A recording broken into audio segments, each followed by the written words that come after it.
What I wanted to kind of talk about was like business. If anyone who watches this, you maybe want to start a business or just stuff in general, I think there's not always a lot of, there is advice out there, but sometimes it's quite a lot of the same stuff to do with like, you know, when you see Q&As about like, how do you start your business? And everyone just kind of gives like a surface level bits and bobs, but no one kind of gives the real, well, this can happen, like this can happen, and all that kind of stuff, which I think when I did my IGTV, well, I tried to give as much as I could stuff, but I felt like not everyone kind of says. And obviously we've done business in like, I was more like fashion, I remember like different sectors, but I just thought we could talk about maybe, I don't even know, like for you, business-wise, like in the beginning, kind of, not even pitfalls, but you know, some of the stuff that you think maybe people don't give advice on. Is there anything that you feel? So some people say that they want to start a business, but that's not really what they want to do. Really what they want to do is to be the man, or, you know, it's something that the business that they've created might support another creative endeavor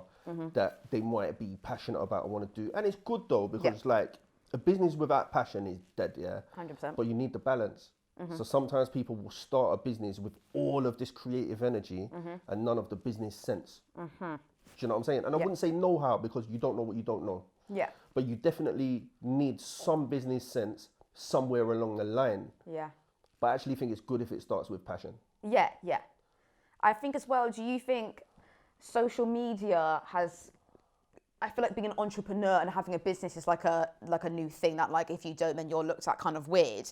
Do you think social media kind of can make starting a business look potentially easier than what it is? Because once you get in it, I don't think anyone understands the madness once you're in it, and especially the time, like the length. It's kind of, it's not even a few months, a year thing. Like unless you're thinking, you know what, I'm happy to ride this for like 5+ years. Do you know what I mean? I feel like for me, I just think sometimes social media can kind of paint a picture that it's really not. And I think it's important to let the people know. So for you, how long kind of for you has your time span been in your business that you're doing now? In this business now? Yeah. 5 years. Okay. We're in the 5th year, you know? And the plan is always like, if you make it to year 2, you're okay. You make it to year 3, you'll survive. If you make it to year 5, you're gonna thrive. Do you know what I'm saying? If you can make it to year 3, you'll probably start to be in profit. You get to year 5, you'll probably be in profit, thriving, great partners, great clients. Do you know what I'm saying? Yeah. But that like 5-year point, to some people, some young entrepreneurs, 5 years sounds like a lifetime. Yeah. Do you know what I'm saying? Because you want stuff quite instant these days. People want things very, very instantly, or they measure success with a different kind of metric. Yeah. Yeah. Do you know what I'm saying? Yeah. You know, they measure success with a different kind of metric. So, you know, some people might measure success based on like how many social media followers you have, which is also important. Yeah. It's also a really important calling card. Yeah. That's something that like 3 years ago, I was saying, no, it's not important. It's dead, don't worry about it. But actually the world has changed like really, really quickly. Yeah. Yeah. And you have to be prepared to accept when your perspective was wrong. Yeah. Do you know what I mean? Yeah. Like, I had a perspective was like, numbers don't matter, social media doesn't matter. Yeah. But actually it does. That's the world that we're in now. Yeah, yeah. Do you know what I'm saying? And Yeah, because I saw you joined Clubhouse, the Clubhouse stuff. I saw, because that's kind of like, and you got TikTok, there's all the new things. Yeah. And it's... TikTok's a madness. I don't know. Are you in there yet? What do you think about TikTok? No, I'm not in it. Okay. I'm not in it. But also, this is the thing, yeah. My business is integrated completely top to bottom in Google, right? Google powers the business, always has. So from when it was using all the free apps to like, you know what I mean, using it in buy-in, drive space and all this kind of stuff, it's like integrated. You'd be surprised how many businesses, big businesses use Google actually. Yeah. So for that reason, it means that I'm not an iPhone day-to-day person. Yeah, okay. Love that, I wish I wasn't. I'm not an iPhone day-to-day person. Yeah. But any like apps that are iOS, I've got iPod Touch. Okay. Which is like an iPhone without the phone, right? Yeah. Which is a dream, to be honest. Do you know what I'm saying? Yeah. It's like the iPhone without the phone. Yeah. The whole iPhone thing is mad, you know, because I understand with Apple is about power and efficiency. Yeah? Do you know what I'm saying? So like I use like a MacBook for like work. Yeah. If it's to do with like video editing, music editing, all that kind of stuff. Yeah. Do you know what I mean? If it's not, I don't really need to. Yeah. You don't need a MacBook to sit on your arse and watch Netflix and read a few emails. They just marketed it so well, you think you have to have an iPhone. You have to have one. Do you know what I'm saying? Where actually, like, I'm too busy for having all of the iPhone problems that people have. Yeah, Like people yeah, like, yeah. my mic's not working. There's only one port for the battery charger and the life. thing, and my screen's smashed. And then you have to go meet one of these genius motherfuckers and get an appointment to go in and all of that. Yeah. I'm too busy. I just need to go in the phone, Yeah. go in the shop, go right, boom. I need a new phone. Yeah. Whether it's like 600-700 quid or drop a rack on a new phone, top of the line one, and go home with it. Yeah, Do you know what I'm saying? Yeah. And just And get get on about your day. Get on with my day. Get on with my work. So it's interesting. Like I understand like the iPhone user mentality, but actually it's like you lot have been marketed to the hardest. Oh, the hardest. Yeah, Gen Z are in a mad vice grip. It's mad. Oh, do you know what? Most of these talks, so obviously this is like the fifth one now, social media has come up a lot, pretty much in every single one, to do with whether it's like Joe is like an influencer and that kind of dealing with that kind of side of people having no boundaries to like celebrities or whatever, and cancel culture and all that kind of stuff. I just think for my generation and older, I don't know if because we have not had it, coming to a point now, I'm kind of like, I don't know how I feel about all of this anymore. It's a hard, like, for me, my dream is to have a job or stuff I'm doing which does not involve social media. Like that would be, and that's what I'm working on, having something which also doesn't, you know, I haven't got to, because a lot of this is kind of like me and talking and videos, which is great. But I also, like, I struggle with social media a lot. Like, I think what are your hobbies and interests? What are my hobbies and interests? You know what? My hobbies, I love content. So like YouTube, I love YouTube. Yeah, but that's your work. Like, that's your work. No, like, what are your hobbies? Yeah, in my spare interests? time, I will watch endless YouTube videos, like gamer videos, like mad kind of stuff. See, so you're living it then, like you're living it. So if your hobbies and your interests, your pastimes involve actually having to access social media, then how are you going to be free from it? I think social media, for me, my problem apps are like Twitter and Instagram. They're like my problem apps of like, I think they can be so good and can also be not so good at the same time. You're quite measured on them though. You're quite measured. Like I've never seen you do like Twitter madness. I see some people going nuts on Twitter. Twitter for me is such like I love it because so I've like had a life coach, whatever, and she talks about leakage, which is where you can say things and you're like leaking stuff. People on Twitter leak endless stuff, and I'm someone who's heavy on, you know, whenever I write something, I think before I tweet it, and I've always been that way because, you know, I've got a plan of my life, and I don't want in certain times things to be pulled up, or I don't know, I just think however I am in real life, that's how I'm going to be online. I'm just cautious. I'm a cautious person. Obviously, I think for some people it can, like there are some people and it's just, you know, it can be a madness on there. And I don't know, I just think being conscious on the internet is... My Twitter drafts are a madness. My drafts are mad. My Yeah. drafts are like... Oh, yeah, I've tweeted stuff and been like... Yeah, no, but I tweet and delete as well. Like all of like the angry, like... Yeah, because we all do it. All of the angry quick response stuff. Do you know what I mean? It's like, you just do a tweet, what the fuck? Tweeting all the mad shit. And I'm like, actually, that one can go straight to drafts. Nobody's going to see that. Yeah. I'm going to wait until I stop feeling hot. Yeah. And when I go back in the drafts, if I'm still feeling hot, it can stay there. If I'm not feeling hot, I just delete it. Yeah. Do you know what I'm saying? That's good to do because you need to get stuff out sometimes. It's just interesting as humans, our need to like, why is it that I want to tweet it? Like, what does that do for me? Like, why can I not just... Do you know what? It's weird that that's our go-to thing. It's like, I need to tweet this and that's going to make me feel better. And I realise with a lot of stuff, whatever I'm going through, it's like, no, I actually just need to deal with it myself and kind of... I think like social media has definitely just gone into like a mad space, and it's a space that I don't have the answers for. It's a space that I can't always explain. Do you know what I mean? And talk about like with give any real input, because sometimes it's just too fucking nuts. You know? Yeah. It's just too nuts. For work, it's okay. Yeah. Like personally... Knowing how to finesse Yeah, but see like... I've got like not even like a burner account. Like I've got a separate private account for like everything pretty much. Yeah. But I hardly use them. I don't really use them that much. I might use them like month to month, but it's like personal shit talking about like, do you know what I mean? My kids and whatever. Where for work, I will let opinion creep into work. Do you know what I'm saying? But it's not always too mad. Opinion will creep into work, and a lot of the time that might be about like, you know, having creative conversations or finding out what other people's perspectives, opinions are. I do enjoy social media. I enjoy it, but I'm not here for like the madness. I'm not here for it to be taken. It's like, knowing how to detach. way too seriously. I think it's important to know how to like be able to step away and do real life. Because also distraction wise, I think COVID anyway, social media I think is a lot heavy for a lot of people, and people that I've had on said like, you know, for them, had the first lockdown, woo, we're having a good time, holiday, whatever, like we're all in the sun, cool. And then everyone's on social media, and sometimes it can make you feel shit about where you are or what you're doing, and it's knowing how to be able to step away from that, especially in a place like Manchester where it's bubbling, like everyone's on stuff which is sick and everyone's trying to do really great. It's being able to step away and like not look at other people or that kind of thing. Well, that's crazy to me. Like all that stuff is crazy to me. And a lot of people have it. I think most people I've spoken to at some point would say, yeah, like I found social media a lot, like, do you know what I mean? Yeah, like I know some people that I work with, and do you know what I mean, in their personal life where they'll like hide people because they don't like to see them doing too much or doing, you know, somebody that will see somebody else doing well and they'll hide them because it tips them over the edge, like, they're doing a lot, I'm not doing enough, and it stresses them out. Where for me, like, I hide anybody who does anything negative, any negative shit, I'll fucking hide that motherfucker right now. Yeah. Like, I mute everyone. Yeah, I mute everyone, or I mute them and unmute them. Yeah. I mute rappers immediately.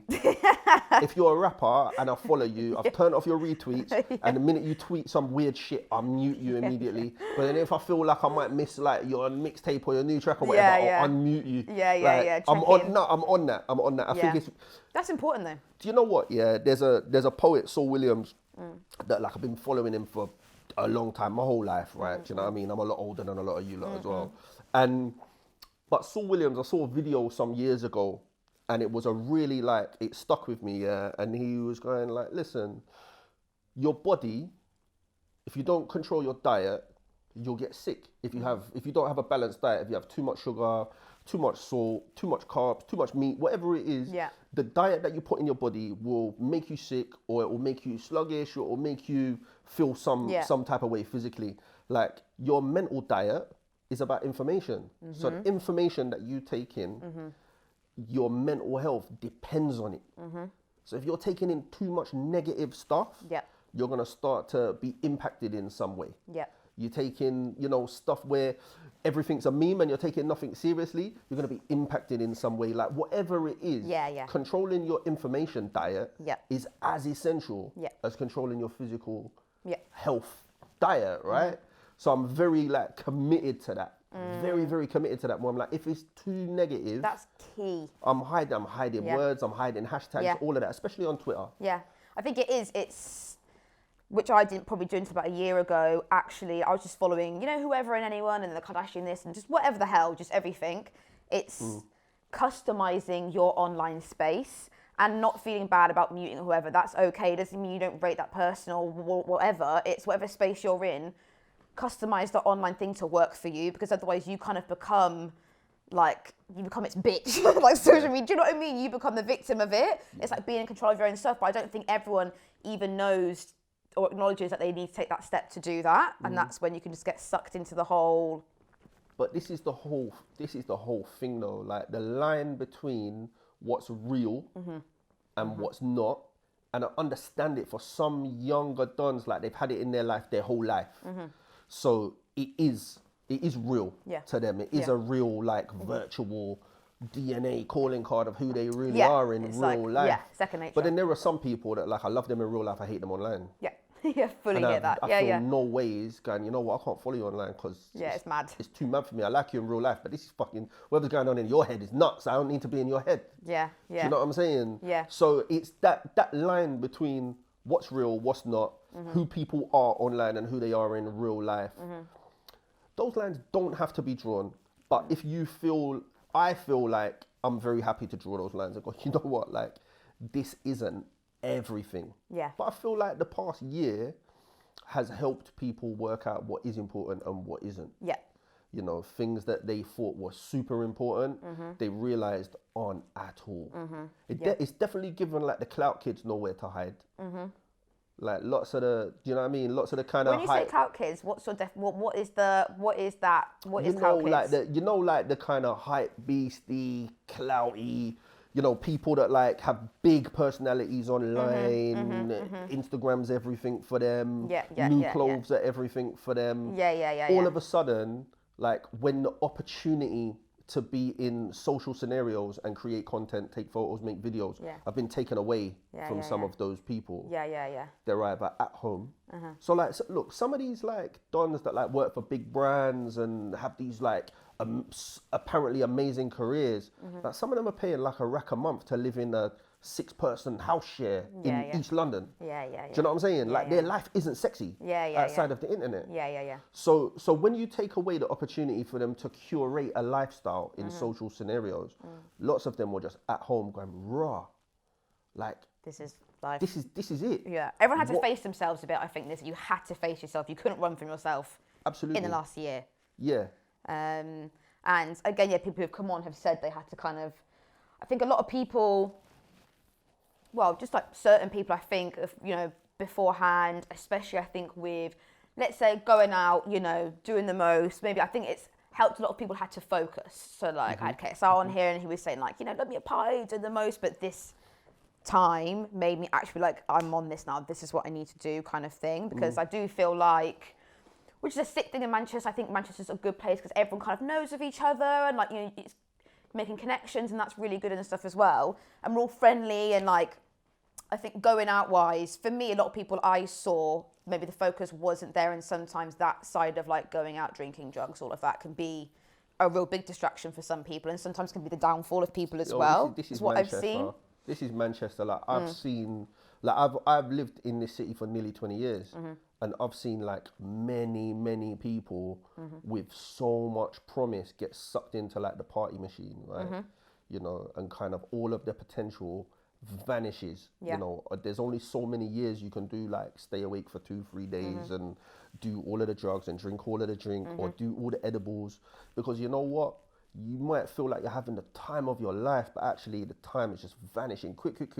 All your motivation's gone, and very quickly you can see people miss their window. Like that window don't stay open. The window for success does not stay open. Sometimes you can force it back open, but it does not stay open forever for everybody. Some people it does. Some people are just lucky money magnets, successes. They can just, the window opens for them every time they walk up to it. Do you know what I'm saying? And it stays open for them. But not everybody does. And I think that's the kind of, some people get sucked into that in this city. Because it is a fun city. It's a fun city, it's a social city. There's stuff to do all the time. There's always someone who's about. And there's a lot of tribes. There's a lot of tribes, There is. There's a lot of tribes, a lot of like subcultures, and there's always somewhere to belong. Do you know what I mean? If you come to this city as like one person, you'll find yourself in a tribe of like-minded people very easily. Yeah, well, I was going to say when you moved here, because you know what? I just think accents just don't even register in my ears. I didn't realise you were actually from London originally, which my accent's makes no... fucked up though. Like, I've been here long enough for my accent to be mad. And that's what I learned yesterday. I was like, oh, right, okay, cool. When you moved here, did you know anyone here? Did you have like a circle and stuff? Oh, okay. So was the transition, because like when I came here, I knew a few people, but obviously it's not like a home from home. So were you able to settle quite quick and do your thing? Or did you have differences, like northern differences of way of life to like London? Did you? Nah. So like when I came to Manchester, this is kind of like where there are some people who are never gonna know this stuff about me, because there's a whole generation of like young Mancunians. I've been here forever, and they don't know what my past life is. But when I came to Manchester, I was still a performer. I still had a record deal, still a performer, but my life was mad. So it's not like now where like, a rap artist can make a shed load of cash. They can live a real life, live a real rap life. Like I was still living a very different life. Do you know what I'm saying? And a very different lifestyle that wasn't positive. So when I came here, one of my closest friends at the time, him and his sister came to Manchester. So him and his sister came to Manchester because she was in business. She was in business. She cashed out. She had a telecoms company. She kind of set up one of the first. Back in the day, before like everything was open, roaming and all of that, you'd have these cards. You'd scratch off a code on the card, go to the internet cafe, and if you typed in the card, you could make international calls for cheap. And she had a card that was connecting people to Africa, I think, to like all different countries, mainly Nigeria. So she cashed out on that. She came here. She opened like a shoe shop, a restaurant, a few other things that didn't really take off. But the Mint Lounge is hers. It's still their business to this day. So the Mint Lounge T, who was my close friend at the time, and his sister, they opened up the Mint Lounge. They came here when I needed to get out of London and have a break from like my own mad lifestyle. This is where I came, and I came here to like hide. I came here to get away from everything, and kind of didn't go back. And I came here for 2 weeks. I'm still here like 19 years later. Do you know what I'm saying? Yeah. What do you feel like if you hadn't come here, then life would have been very different? Like for you, is that like a best decision you ever made? Yeah, definitely. Type scenario. Definitely. You know, and look, you know, my decision to come here was because there was not good things happening like in my life at the time. Do you know what I mean? That's my relationships with people. That was all types of other stuff. My career was different. My career was in a different space, like musically. Like there's no way to put it in context for people like your age, because certain things didn't exist. But you know, like as a musician, I was probably like one of the only rap artists, like rap music, not garage. Grime didn't exist. Like as a genre, so grime didn't exist as a genre. You know, and I was signed to a major label. All of that kind of stuff. So my career was different. It was good, but the street stuff, you know, it kind of just pumped the brakes on everything. So that's why I kind of have a hard time as well when I hear like a lot of rap artists talking street stuff, and it's like, you're a liar, man. Stop lying. It's not that you can't do both. Anyway, do you know what? Moving here was definitely the best thing to happen for me, because the knock-on effect of that was that, like, do you know what I mean? My daughter got to benefit from me having a better lifestyle. She got to benefit from being in a different city. Like all of those kind of things. Do you know what I'm saying? And it's a great place to start again. It's definitely a great place to start again. I feel like it's welcoming, because it's funny. I went to uni here for 3 years a few years ago, and I actually hated Manchester when I was at uni, but that's because I had really bad flatmates, whatever, and like I was like, never going back there again, like not for me. I hadn't even gone into Northern Quarter for the whole 3 years that I lived here, which is quite mad. And then obviously I've come back here a year later, and I only knew kind of like, you know, guys that I work with and stuff. And pretty quickly within the last year, I've got a whole new like network of, especially women. I've made a lot of really good like female contacts. Yeah, you're in a good crew. Like I can see like the women in business crew that you're in. Do you know what I mean? And it's a good crew and a good mix of people like you, Hayley from Man United, Melissa Penny, obviously Events Done, Daisy Adams. Like Jerry, I can see there's a. You know what? I think for me, my thing at the moment, not even like I'm going to be that person, but I see so many sick women in Manchester doing stuff. I don't know what your view on it. My personal, and from especially the business I was in last, which was just me and like all the guys, anything we did, any sort of like brand stuff or content stuff, whatever, it was men pretty much everywhere. Behind the camera, managerial positions, whatever, mostly men.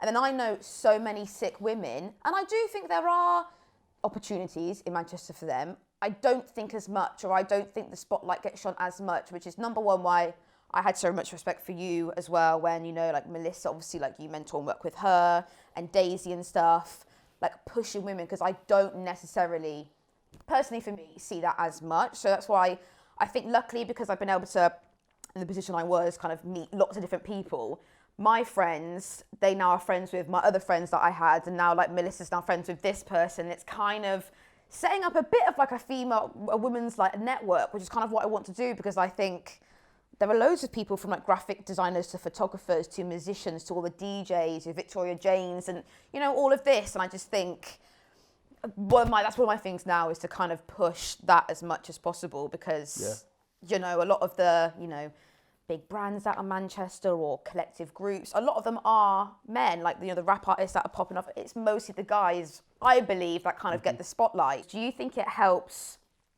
for experiences you had as a younger man? Obviously, you do a lot of community outreach work and whatever, you know, do you ever, you know, not talk about it in the sense, be able to help younger people, because you've been through whatever, you can go to people and say, look, you don't need to do this and that, or like, do you know what I mean? Does that help you, do you know what I mean, pass on gems now to other people? Because obviously you've lived it, and then you can now go forward and be like, you don't need to do this and that. I mean, that like kind of thing. £30 Gentleman as a business, the structure of it, is that we manage emerging talent and established talent. Do you know what I'm saying? So we manage Dref, who is a artist, one of the most seen artists in the UK at the moment. So, you know, he's the person who did the mural of the black woman in Albert Square. Everybody that watches EastEnders will see him. 200 million people a year are going to see his work. So we manage Dref. We still manage Steph Smith, for example. So people know who Steph Smith is. Daisy Adams, obviously the DJ. Chunky, who's like a slashy like musician, actor, model. Cicely Grace Ellison, who is a photographer. She's like invested in grime, dubstep. She's in that scene, from the north, London based. But I suppose that like that's the first part of the business. The middle part of the business is connecting brands to audiences. Sometimes that's through talent partnerships. You know, it's important up here. I think we need someone to do that because not everyone has access to brands at all. So that's why I think that's quite key. But that's also like a whole nother world that I'm still an outsider in, you know? So even though you might see me doing this brand work, like I'm still an outsider. Like I walk in the room looking like Suge Knight, it's different for me. Do you know what I'm saying? I have this accent. I don't code switch. Do you know what I mean? So I look how I look. I speak how I speak. There's no code switch involved. And sometimes those people are not down for it. They're down for partnering up like the gangster rapper with the brand or whatever else. But sometimes it's too much for them when it's in the room and it's time for a conversation. It's too mad for them. So I'm still an outsider in that world. That world is difficult. That world is difficult to navigate. It's difficult to get into. You know. But then the third part of the business is all about development of young people for the creative industry. So whether that's through like the Grand Seminar, you know, which is our annual seminar that we put on, get as many sort of high level speakers, usually diverse speakers as we can. Do you know what I mean? Or that's people that come and work at the business for any period of time, you know, like I think Roxana, who's a, you know, young, does all kind of different stuff from tarot reading all the way down to flipping event management. But, you know, she's a person that was like, yo, I want to do some stuff. What we won't do is give people work experience and not pay them no money. So people will always get paid for what they do at a professional rate. But she's a person that, you know, walked in the door one summer, said, I want something to do, and was still knocking around like a year later, you know, to kind of give her some tough love, and was like, yo, you got to move on because there's more for you to do. Do you know what I'm saying? And I feel like my experiences, my lived experience, you know, and some of them are difficult things. Some of them are about, you know, serious social issues and crime and criminality and all of those kind of things. And some of them are about business and, you know, how to manage and navigate all different types of creative businesses, because I've worn lots of different hats over the years in creative businesses. So whether that's as a performer or, you know, I was a doorman for a long time, you know, or a promoter or a programmer or kind of whatever it is, there's a lot of experience and lived experience in there for me to share, you know, and that's something that I'm, definitely quite passionate about. The other thing to consider as well is that, like, I'm a parent. But I'm a parent to a child that's not a child no more. Like, she's an adult. She's like your age sort of thing, maybe. Do you know what I'm saying? Maybe not quite, but do you know what I mean? She's in her 20s. So it means that my perspective on a lot of these things is like really different. So when I'm working with younger people, there's a different type of energy around it all. And I think that maybe speaks a little bit back to what you were saying before, you know, about women in the creative industries and there being a lot of like male gatekeeping, for want of a better spaces. word. You know. I suppose what I'm saying with cancel culture is this, like, do you want to hold somebody to account, get some restorative justice, and is there room for anybody to be rehabilitated? Is there room for anybody to learn to be a better person and function? Like, there are people who have been, like, quote unquote cancelled, right, who are still in a position to provide lots and lots to their communities, but haven't been given the opportunity to apologize, repair, or anything else. No apology, no repair, no restoration. It's like, bam, it's gone. But this depends on, like, what they've done. Do you know what I'm saying? It depends on what they've done. But cancel culture is a mad thing. No, it is. It is a mad thing. But some people cancel them, yes. Do you know what I mean? Some people are doing stuff that's like too mad, unforgivable. Cancel them, get rid of them. We don't need them. Do you know what I'm saying? Yeah. But where's the line and what's the level? Well, that's the thing. And do you want restoration? Yeah. Or do you want obliteration? Like, what do you want? Yeah. A lot of people I had to go to London for opportunities and stuff, which, I hear, I've lived there for a bit, and I think it's good to experience that if you can at one point in time. But it will be nice to have a point where people might think, oh no, I need to go to Manchester. Yeah. I mean, I think, that will change when big businesses change the way that they see the world. Big corporations in the world believe in this key city strategy, where they believe that only 5 cities in the world exist. Yeah. London, Tokyo, Paris, New York, and then, the 5th one's always interchangeable. Berlin, LA, Shanghai, maybe. Yeah. Do you know what I'm saying? And that means that they believe if you get London, then you get the rest of England, and it all kind of, trickles down and spreads out. But it also means that they don't invest very much in other territories in England. Yeah. Like hardly anything, a sliver compared to what they invest in the capital city. Yeah. And that proliferates out into other businesses. Yeah. It proliferates out into their competitors. Say if you was talking about a large company, you know what I mean, like Nike or Puma or Adidas, and you're talking about fashion, but that proliferates out into the music business, into media, into radio, into magazines, into all of those kind of, all of it, all the way around. So we are back in a mad space where actually going to London and being present in London is super important. Do you have to move and go and live in London? Nah, maybe not. Maybe not. Them days might have been gone. But having a business presence in London is absolutely essential. And I know that, look, that's not me speaking as a Londoner going, yo, London's the greatest city on the earth. It's me just giving you some reality, right? And I'm sure that if you spoke to Adex, about how it's going, what he's doing, he'll probably tell you that he spends a considerable amount of time. Connections in London are good to go. Working in the city, as would Despa, who's Birmingham based. But the amount of times I bump into Despa, on the train heading back north, do you know what I'm saying, from London, it definitely is still an essential place to be. But does that mean that, it's more creative or has more juice or natural energy popping off than this city? No. That's a different discussion. I think for longevity and for just business, it is good to think outside of your zone, your world, your city.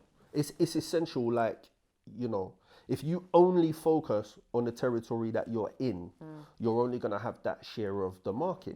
If that's the only place that you're interested in creating, and if you're also interested in making money alongside your creation, if you focus only on that space, that's the only space you're going to be in.